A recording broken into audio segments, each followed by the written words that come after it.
Cela fait un mois que nous sommes dans une série, que nous sommes dans une thématique bien particulière. Cette série s'intitule « Je marcherai encore ». Je marcherai encore. Cette série, cette thématique, elle nous parle particulièrement parce que nous nous rendons compte que dans notre cheminement, au cours de notre cheminement, il y a des obstacles qui apparaissent, il y a des épreuves qui apparaissent, il y a tellement d'éléments qui nous empêchent de poursuivre notre chemin et qui nous paralysent instantanément. Nous découvrons que Dieu nous appelle à reprendre la marche, à quitter notre zone de paralysie pour marcher encore et marcher jusqu'à atteindre le plan de Dieu, atteindre l'étape que Dieu a prévue pour nous. Et alors nous découvrons déjà depuis un mois et nous allons encore découvrir comment est-ce que Dieu nous appelle du début jusqu'à la fin de la Bible à sortir de cette paralysie. Marcher quoi qu'il arrive, marcher encore et encore, marcher peu importe les obstacles, peu importe les blessures, peu importe les défis, mais marcher encore jusqu'à atteindre l'étape que Dieu nous appelle à atteindre. On a découvert dans la Bible que ce n'est pas seulement question de l'action de Dieu. Ce n'est pas simplement Dieu qui, dans un claquement de doigts, nous fait quitter la zone de paralysie et on arrive à une étape qui est idéale et magnifique. Non, on découvre qu'il y a à la fois l'action de Dieu, mais qu'il y a aussi notre engagement, notre discipline, notre choix, notre prise de conscience. Il y a un moment donné où les uns et les autres, nous devons faire un choix. Celui de suivre le plan de Dieu, celui de sortir de la paralysie, celui de marcher, de persévérer encore, ou celui de rester ici. Alors nous découvrons, durant toute cette thématique, autant l'action de la part de Dieu, mais aussi notre engagement à aller dans la direction que Dieu a prévue pour nous. Amen. Ce matin, tout particulièrement, et c'était sûr que durant toute la thématique, on allait aborder, que ce soit un autre prédicateur ou moi-même, ce matin, on va parler de Joseph. L'histoire de Joseph, c'est le profil idéal pour parler d'un homme qui est paralysé, qui est confronté à des obstacles, à des défis encore et encore et encore, et pourtant, il marche encore et encore et encore jusqu'à atteindre le plan de Dieu. Alors, je vous invite avec moi ce matin, on va redécouvrir l'histoire de Joseph et on va lire ensemble Genèse, chapitre 37. On va lire les premiers versets. Voici ce que le texte nous dit. Israël aimait Joseph plus que tous ses autres fils, parce qu'il l'avait eu dans sa vieillesse. Et il lui fit un habit de plusieurs couleurs. Ses frères remarquèrent que leur père l'aimait plus que tous et se mirent à le détester. Ils étaient incapables de lui parler sans agressivité. Joseph fit un rêve. Et on s'arrête là pour l'instant. Voici comment commence Genèse chapitre 37 pour nous décrire un peu la vie de famille de Joseph, ses frères et son père Israël. En tout cas, c'est son nouveau prénom, puisque son premier prénom, c'est Jacob. Jacob, Israël, Israël, Jacob. Et on nous dit que Israël, donc Jacob, il aimait particulièrement Joseph plus que tous ses autres frères. C'est la première phrase pour décrire cette famille. Quel drame! Lire cette phrase me dégoûte. On s'entend que le développement psychologique, la pédagogie, la psychologie, elle n'est pas aussi évoluée à cette époque qu'à la nôtre, mais c'est une évidence que lorsqu'un père privilégie et préfère un de ses fils par rapport à tous les autres, déjà, il y a un bon indice de dysfonction. Jacob, Israël, préfère Joseph à tous ses autres fils. Et pour symboliser cette préférence, il va lui offrir un habit de plusieurs couleurs. C'est un habit évidemment précieux, puisque à l'époque, c'est assez rare d'avoir un habit multicolore. C'est assez rare d'avoir un habit aussi précieux avec autant de couleurs. Et donc, il a un cadeau précieux, un cadeau qui n'est pas fait aux autres fils, un cadeau qui est juste fait pour lui. Mais ce cadeau, il a encore plus de sens parce que le métier de Joseph et de ses frères, c'est principalement de s'occuper du bétail.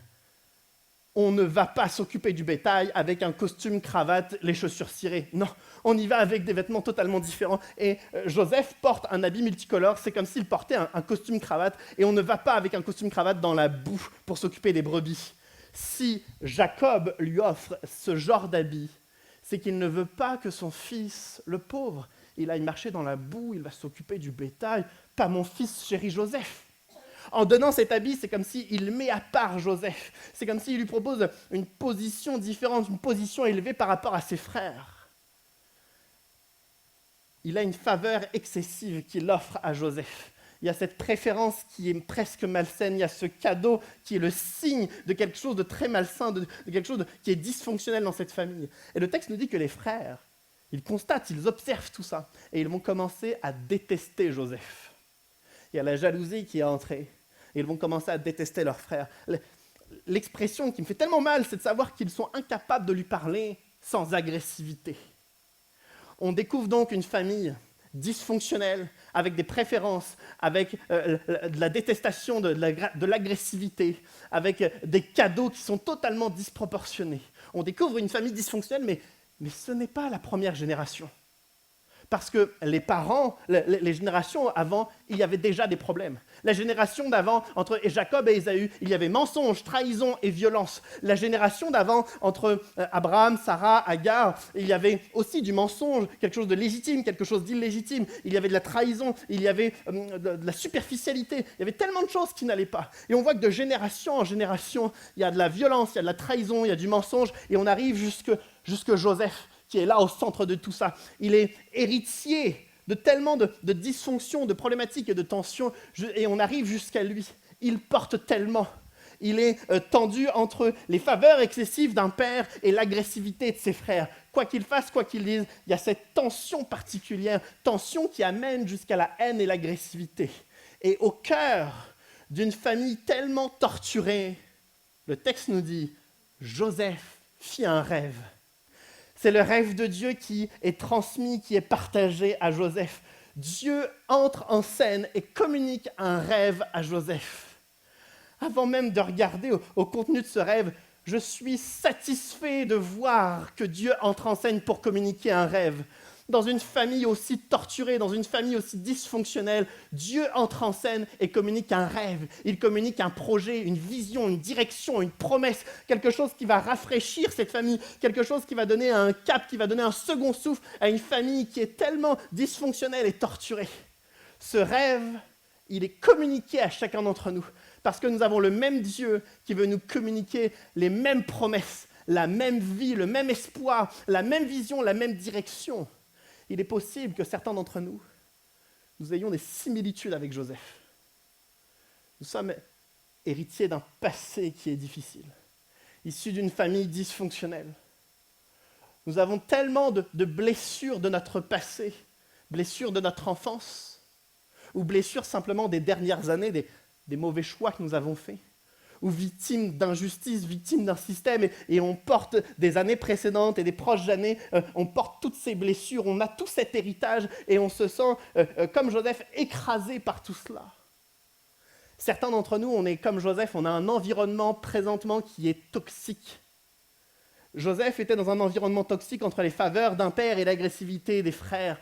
Certains d'entre nous, nous avons cet environnement toxique aujourd'hui. Et peu importe ce que l'on fait, peu importe ce qu'on dit, peu importe nos tentatives d'évasion, il y a forcément cette pression et cette oppression. Et on a du mal à aller plus loin parce qu'il n'y a pas de mots, il n'y a pas d'action, il n'y a pas d'activité qui nous permettrait de nous en sortir. Mais à ce moment-là, autant pour Joseph, autant pour nous, Dieu désire entrer en scène dans notre vie, comme il l'a fait pour Joseph, et nous communiquer quelque chose de nouveau. Nous communiquer un rêve, une promesse, quelque chose qui va être capable de nous sortir de notre réalité actuelle pour nous proposer quelque chose de nouveau. Alors je vous propose ce matin qu'on aille à la découverte de ce que Dieu nous promet, de ce que Dieu veut nous partager, dans le but que nous puissions quitter cette réalité paralysante, toxique et oppressante, et de découvrir où est-ce que Dieu nous appelle à aller. Amen. Alors je propose qu'on puisse lire les versets qui suivent, et voici ce que les versets nous disent. Joseph fit un rêve, et il le raconta à ses frères qui le détestèrent encore plus. Il leur dit, « Écoutez donc le rêve que j'ai fait. Nous étions en train d'attacher des gerbes au milieu des champs, et voici que ma gerbe s'est dressée et est même restée debout.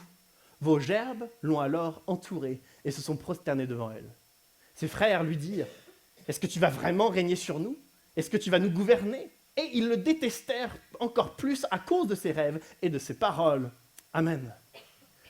Joseph fait un rêve, et dans son rêve, il voit que sa gerbe, elle tient debout, elle est grande, et puis la gerbe de ses frères paraissent entourer sa gerbe et se prosterner. Son rêve va en effet se produire plusieurs années plus tard, alors que tout le pays est frappé par la famine. Joseph va, parce que Dieu va le diriger et le conduire de façon particulière, il va devenir le premier ministre d'Égypte. Et donc, il va être en possession de ressources pour faire face à la famine. La famille de Joseph arrive, ils estiment se prosterner devant le premier ministre d'Égypte sans savoir qu'ils se prosternent devant leurs frères. Et Joseph va être appelé, pour contrecarrer la famine, à sauver sa famille de la crise actuelle. Ce rêve va donc réellement se produire. Joseph reçoit ce rêve, où ses frères se prosternent devant lui, et il a la délicatesse de le partager à ses frères. Il y a une tension, il y a de l'agressivité, il y a de la jalousie, c'est conflictuel jour après jour. Il appelle ses frères, j'ai fait un rêve de la part de Dieu, et le rêve c'est qu'un jour vous allez vous prosterner devant moi. Quel manque cruel de maturité, quelle erreur, mais qu'est-ce qui lui passe par la tête? On serait tous à lui dire juste une petite tape derrière la tête et juste tais-toi, ça ne va pas du tout. Et ça ne s'arrête pas là, parce que l'instant d'après, Monsieur Joseph fait un second rêve. Cette fois-ci, ce ne sont plus des gerbes qui se prosternent devant lui, mais ce sont des astres. Le soleil, la lune et 11 astres sont devant lui. Et il se prosterne à nouveau. Et qu'est-ce qu'il fait? Il le raconte encore à sa famille. Et il lui dit, j'ai fait un second rêve, vous allez à nouveau vous prosterner devant moi. Mais quel manque de maturité! Qu'est-ce qu'il nous fait, Joseph? Et donc, le commentateur biblique nous dit que ses frères vont le détester encore plus, évidemment. Et permettez-moi de dire que Joseph y est pour quelque chose. Lorsque je lis ce passage, j'ai du mal à savoir si c'est juste naïf, candide de sa part, c'est parce qu'il est jeune, il s'est trompé, le pauvre. Non, je crois qu'il s'est trompé volontairement. Lorsqu'on voit sa façon de raconter le rêve, il aurait pu attendre le bon moment, le dire aux bonnes personnes, avoir les bons mots pour expliquer le rêve. Non. Il explique comment ses frères vont se prosterner devant lui. C'est juste de l'arrogance. De se croire au centre du rêve, juste de l'arrogance. Alors, merci à Dieu d'avoir communiqué un rêve à Joseph, un rêve qui va l'appeler à devenir le sauveur, plusieurs années plus tard, le sauveur de sa famille, face à la crise actuelle dans plusieurs années. Mais actuellement, Joseph va devoir drastiquement changer, parce que son timing, son attitude, son comportement et son arrogance ne sont pas acceptables. Et il ne peut pas ainsi entrer dans le plan de Dieu. Au jour où nous recevons, et merci Seigneur, une promesse, une direction, un cap, une bénédiction particulière, notre première réaction, c'est de comprendre que nous ne sommes pas à la hauteur. Nous ne pouvons pas entrer dans le plan de Dieu. Parce que notre attitude, parce que notre maturité n'est pas encore convenable pour pouvoir entrer dans le plan de Dieu. Ce n'est pas juste Joseph. Il y a un millier d'exemples bibliques. On voit des hommes et des femmes qui tentent d'entrer dans le plan de Dieu, mais de façon tellement maladroite. Mais nous sommes Joseph. Peut-être que Dieu promet que notre famille va être de nouveau harmonieuse et qu'il y aura une vitalité particulière dans notre famille. La première réaction, c'est de savoir comment je peux changer dans le but que ma famille puisse changer. Peut-être que Dieu promet une vie professionnelle différente et épanouissante. Ma première réaction, c'est de savoir comment moi, je peux changer pour que ma vie professionnelle soit différente. Peut-être que Dieu m'appelle à une lutte particulière dans ma vie, dans le but d'avoir une évolution particulière. Ce n'est pas seulement Dieu qui va tout changer, ce n'est pas seulement les autres qui doivent tout changer, mais c'est moi qui vais devoir commencer à changer pour pouvoir rentrer dans le plan de Dieu. Entrer dans le plan de Dieu ne signifie pas que Dieu va tout faire. Entrer dans le plan de Dieu ne signifie pas que les autres vont changer pour me laisser de la place. Mais entrer dans le plan de Dieu, ça veut dire qu'aujourd'hui, je dois commencer à changer d'attitude, de comportement et gagner en maturité dans le but d'entrer dans le plan de Dieu. Les versets qui suivent nous montrent un peu plus loin l'immaturité de Joseph et comment il va en payer le prix. Voici les versets qui suivent. Les frères de Joseph étaient allés s'occuper du troupeau de leur père à Sichem. Israël dit à Joseph, « Tes frères ne s'occupent-ils pas du troupeau à Sichem? Vas-y, je veux t'envoyer vers eux. » Il lui répondit, « Me voici. » Les frères de Joseph le virent de loin, et avant qu'il ne soit près d'eux, ils complotèrent de le faire mourir. Ils se dirent l'un à l'autre, « Voici le rêveur qui arrive. Allons-y maintenant, tuons-le et jetons-le dans une des citernes. Nous dirons qu'une bête féroce l'a dévoré, et nous verrons ce que deviendront ses rêves. Amen. » Joseph est envoyé par son père Israël, son père Jacob, vers ses frères pour prendre de leurs nouvelles. Aussitôt qu'ils le voient, ils vont comploter pour le faire mourir. Ça a débuté simplement une jalousie parce qu'il y avait de la différence. La jalousie a amené la détestation et la haine les a amenés aujourd'hui à un complot pour pouvoir le tuer. Il y a une escalade, il y a une échelle de la gravité de la situation. Aujourd'hui, ils veulent le tuer. C'est étonnant parce qu'ils ne parlent pas de Joseph leur frère, ils parlent de Joseph le rêveur. Ils ne veulent pas tuer Joseph par jalousie, ils veulent tuer Joseph pour voir ce que deviendront ses rêves. il y a une focalisation de la part des frères sur les rêves que Joseph a faits, comme si que leur but, autant c'est faire du mal à Joseph, autant c'est de détruire le rêve. Au moment où Dieu communique un rêve, une promesse, une direction particulière pour nous, pour nos vies, pour nos familles, pour notre avenir, il y a des tueurs de rêves qui se lèvent. Il y a des personnes qui veulent mettre des obstacles au rêve de Dieu, au plan de Dieu. On le voit ici, Joseph porte, maladroitement, mais il porte le rêve de Dieu. Et aussitôt, des tueurs de rêves se lèvent pour pouvoir lui faire ces obstacles. Et quand je vois cette scène, je ne peux que penser au rêve de Dieu. Il y a 2000 ans, Dieu avait un rêve qu'il a pu accomplir, c'est envoyer son Fils pour transmettre la vie, la réconciliation et l'espoir. Le rêve de Dieu a commencé à se faire, Jésus est arrivé, il a commencé son ministère, mais aussitôt des tueurs de rêves sont arrivés et ils ont remis en question les enseignements de Jésus. Ils ont remis en question sa popularité, ils ont remis en question ses miracles, ses guérisons et ses prodiges. Mais ça n'a pas suffi à tuer le rêve de Dieu. Jésus était infiniment plus efficace. Alors les tueurs de rêves ont décidé de, comme les frères de Joseph, de comploter pour le faire mourir. Quelques heures avant l'arrestation de Jésus, c'est une de mes scènes préférées des évangiles, Jésus va se mettre à part avec ses disciples dans le jardin de Gethsémani. C'est une heure particulière de tension sociale autour de Jésus où on sait que ça va bouger d'un instant à l'autre. Il va y avoir quelque chose d'un instant à l'autre. Alors Jésus se met à part dans le jardin de Gethsémani. Il va prier avec ses disciples et il va notamment faire cette prière. Que cette coupe, la coupe de souffrance, la coupe de cette épreuve, la coupe de la douleur, que cette coupe s'éloigne de moi, mais que seule ta volonté se fasse. Jésus est conscient de ce que les tueurs de rêves font. Jésus est conscient de ce que de ceux qui complotent pour le tuer font. Et Jésus est conscient de l'arrestation à venir. Jésus est conscient de tout cela. Mais sa prière, c'est que la volonté de Dieu se fasse, c'est que la mission de Dieu s'exécute, c'est que le rêve de Dieu arrive. La prière de Jésus, c'est de se focaliser sur le rêve de Dieu. Ne regardez ni ce que les autres font, ni ce que les tueurs de rêves font, mais c'est de se focaliser sur Dieu. Je trouve que c'est une clé que Joseph aurait bien eu besoin dans ce moment-là, où des personnes complotent pour le tuer et pour voir ce que deviendra le rêve de Dieu. Dans ce moment-là, où il y a des obstacles, des blessures, des tragédies qui viennent nous mettre des embûches et qui nous empêchent d'aller plus loin et qui nous empêchent de marcher encore, c'est à ce moment-là où, comme Jésus, on se focalise sur Dieu, on se focalise sur la mission, on se focalise sur le rêve de Dieu, parce qu'il n'y a rien qui peut détruire le rêve de Dieu. Pour Jésus, ils ont tenté. Avec ses enseignements, avec ses miracles, avec sa popularité, ils ont même essayé de le tuer. Mais il est ressuscité 3 jours après, parce que rien ne peut tuer le rêve de Dieu. Rien ne peut tuer les promesses de Dieu. Tout à l'heure, nous avons chanté un chant, tu traces un chemin au Père des miracles, tu tiens tes promesses. Ce n'est pas simplement un chant, ce n'est pas simplement une phrase, mais c'est une réalité.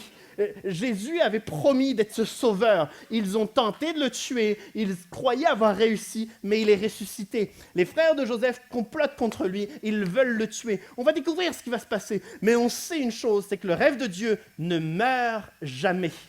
Il n'est pas détruit, il n'est pas nuancé, il n'est pas freiné. Le rêve de Dieu demeure, les promesses de Dieu demeurent, le timing de Dieu demeure. Peu importe ce que l'adversaire fait, le rêve de Dieu, il est là, il ne bouge pas. Et pourtant, lorsqu'on voit le complot contre Joseph, lorsqu'on voit le complot contre Jésus, j'ai envie, comme les disciples de Jésus, de baisser les bras, d'abandonner, de me dire le rêve de Dieu va être détruit, c'est terminé, c'est la fin. C'est pourquoi aujourd'hui nous sommes là. C'est pour qu'aucun d'entre nous ne baissions les bras, n'abandonne. Mais que chacun d'entre nous, on puisse encore croire aux promesses de Dieu. Que demain, notre vie de famille peut avoir une réorientation, que demain, notre vie professionnelle peut être différente, que demain, nos défis personnels peuvent évoluer, que demain, l'appel que Dieu a pour nous puisse demeurer, que demain, il y a encore une action de Dieu qui est possible. Amen. Alors que les frères de Joseph préparent le complot, Joseph arrive justement, on va passer la prochaine diapo, voici les versets qui suivent. Lorsque Joseph fut arrivé vers ses frères, ils le dépouillèrent de son habit, de l'habit de plusieurs couleurs qu'il portait. Ils s'emparèrent de lui et le jetèrent dans la citerne. Celle-ci était vide, et il n'y avait pas d'eau. Ils s'assirent ensuite pour manger. Joseph arrive près de ses frères, et aussitôt ils se saisissent de lui et ils vont le dépouiller de son habit multicolore, l'habit du fils privilégié, l'habit du fils préféré. Et ils vont le dépouiller. Ensuite, ils vont s'emparer de lui pour l'emmener jusqu'à la citerne. On imagine évidemment, qu'on comprenne, c'est une scène de violence qui se passe à ce moment-là. On imagine qu'ils se débattent, qu'ils hurlent, qu'ils se battent, mais ils le saisissent, ils s'emparent de lui pour l'emmener jusqu'à la citerne. Une citerne, à cette époque, c'est sur la surface du sol, un petit orifice où ils vont jeter Joseph. Et au fond, lorsque Joseph tombe quelques mètres plus bas, il fait noir, c'est les ténèbres. Il y a juste cet orifice de lumière au-dessus de lui, quelques mètres plus haut, qui lui donne légèrement de la lumière, mais autour de lui, c'est juste les ténèbres. Quelques années plus tard, ses frères décriront la scène en se rappelant d'une chose, c'est que notre frère avait demandé grâce, mais nous ne l'avons pas écouté. C'est ce que plusieurs années plus tard, ils vont dire, c'est-à-dire qu'à ce moment-là, au moment où Joseph est jeté au fond de la citerne, il supplie, il demande la pitié, il demande la grâce, il hurle qu'il a besoin d'aide, il doit être dans tous les états. On l'a dépouillé de son vêtement, il est donc presque nu, dans les ténèbres au fond de sa citerne. Et il demande de l'aide. Qu'est-ce que ses frères font? Ils mangent. Ils sont totalement insensibles et indifférents à son sort. Ils ont choisi de le tuer. Ils ont choisi de le laisser mourir de faim et de froid. Lorsqu'on s'arrête sur cette scène, on se dit, j'imagine que Joseph se dit cela aussi, que le rêve de Dieu est mort. Parce qu'il est dans les ténèbres à ce moment-là, parce qu'il est dépouillé, parce qu'il n'a plus rien, parce qu'il est sans force. Il n'a rien du tout et il a beau crier à l'aide, personne ne viendra l'aider, parce que ses frères mangent tranquillement à côté, dans l'indifférence. Et quand on s'arrête sur cette scène, on a l'impression que le rêve de Dieu est fini. Le rêve de Dieu était que Joseph devienne quelqu'un, que Joseph fasse quelque chose, que Joseph entre en scène pour, et finalement il est là aujourd'hui dans les ténèbres et c'est la fin.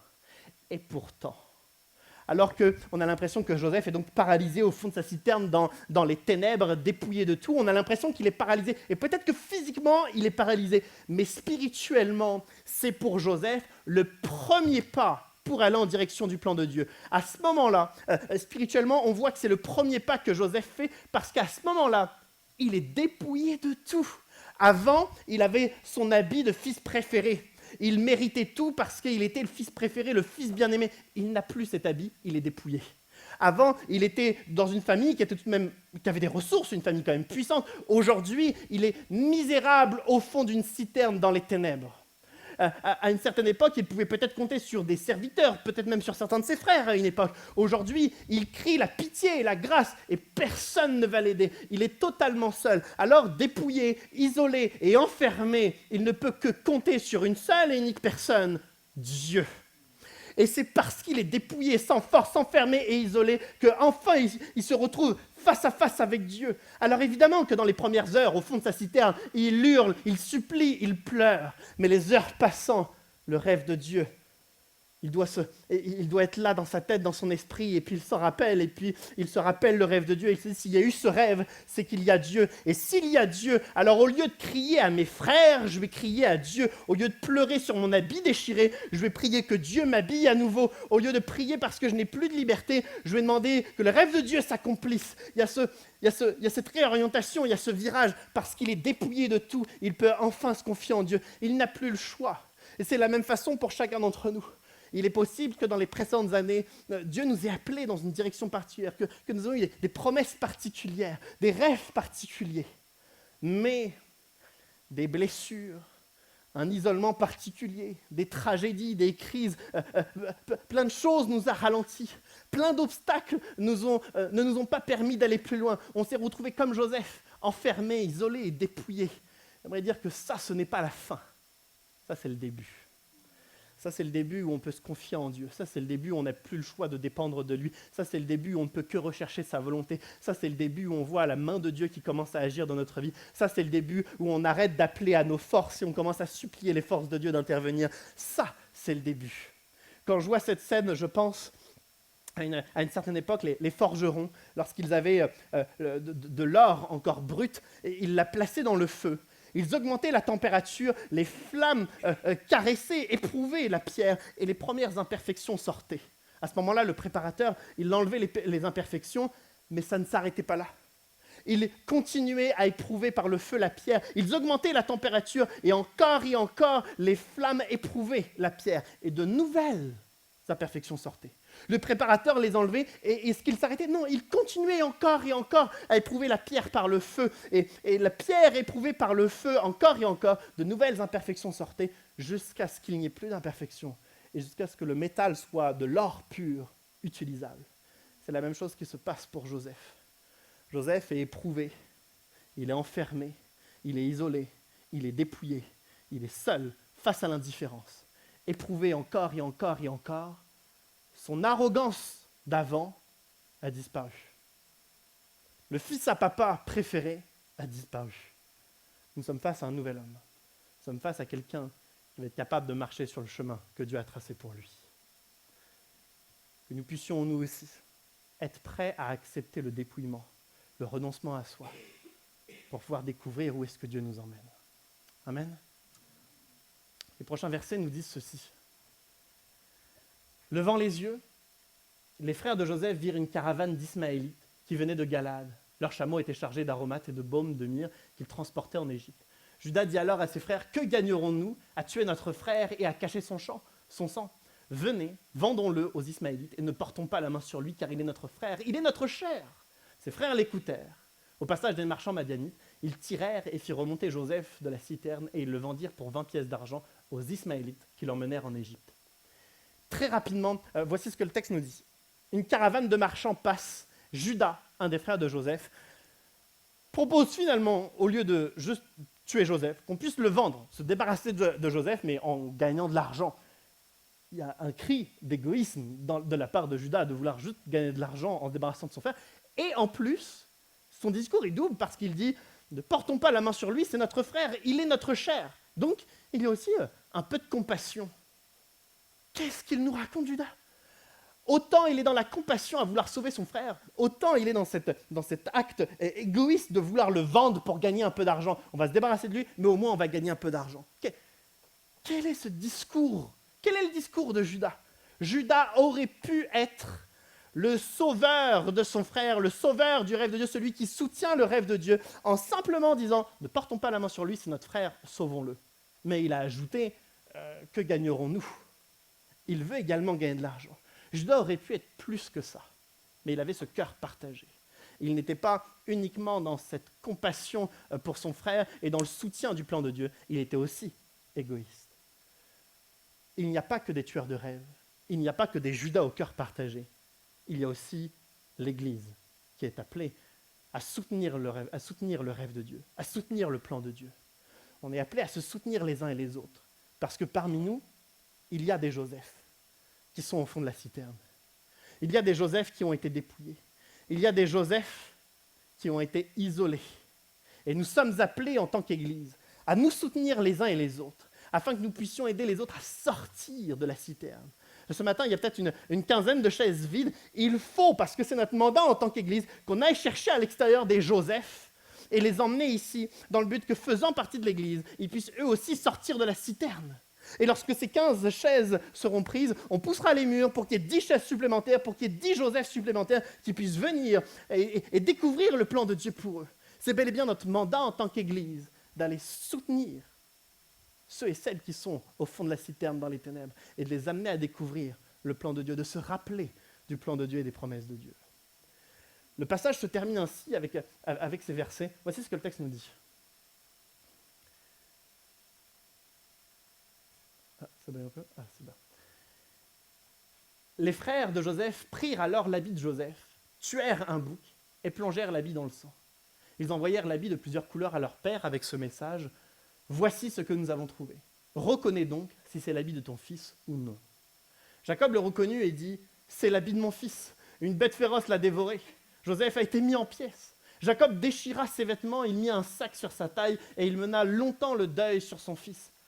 Tous ses fils et toutes ses filles vinrent pour le consoler, mais il refusait d'être consolé. Il disait « C'est dans le deuil que je descendrai vers mon fils au séjour des morts » et il pleurait son fils. Les frères, pour terminer leur complot, alors que Joseph est parti pour devenir esclave en Égypte, les frères baignent son habit multicolore dans le sang et ils le transmettent au père. Le père est dans le deuil. Plus que le deuil, le père va tout de même dire que c'est dans le deuil qu'il descendra vers son fils au séjour des morts. C'est-à-dire que aussi longtemps qu'il vivra, il sera toujours dans le deuil, toujours dans les pleurs. C'est fort.